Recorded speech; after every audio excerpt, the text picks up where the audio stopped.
વડોદરા શહેરમાં એક તરફ લોકો ગત મોડી રાત્રે માતાજીની આરાધનામાં ગરબે ઘૂમી રહ્યા હતા, ત્યાં બીજી તરફ 5 પૈકીના 3 નરાધમો સગીર બાળકીને પીંખી રહ્યા હતા। નવરાત્રી દરમિયાન ગેંગ રેપની ઘટનાએ સમગ્ર ગુજરાતને હચમચાવી નાખી છે, ત્યારે વડોદરા તાલુકાના પોલીસે નરાધમોને ઝડપી પાડવા તપાસનો ધમધમાટ શરૂ કર્યો છે। બનાવ અંગે પોલીસ સૂત્રો દ્વારા મળતી પ્રાથમિક માહિતી અનુસાર શહેરના છેવાડાના વિસ્તારમાં રહેતી અંદાજિત 16 વર્ષીય સગીરા ગરબા રમવા ઘરેથી નીકળી હતી।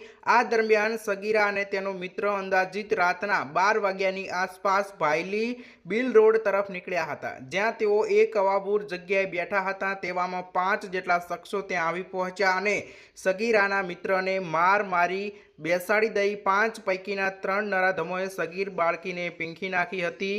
ત્યાર પછી આ 5 શખ્સો પૈકીના 2 ત્યાંથી જતા કહેતા ગયા, આવું ના કરશો, પણ ત્રણેય નરાધમો માન્યા નહીં, જે બાદ સગીરા અને તેનો મિત્ર આઘાતમાં સરી ગયા અને તેઓ પોતાના ઘરે પહોંચી ગયા હતા। જો કે સગીરાને અસહ્ય દુખાવો ઉપડતા તેની માતાને સમગ્ર ઘટના અંગે જાણ કરતા મામલો પોલીસ મથકે પહોંચ્યો હતો, જ્યાં વડોદરા પોલીસે પ્રથમ તપાસ સંભાળી અને ઘટના સ્થળ પહોંચી હતી।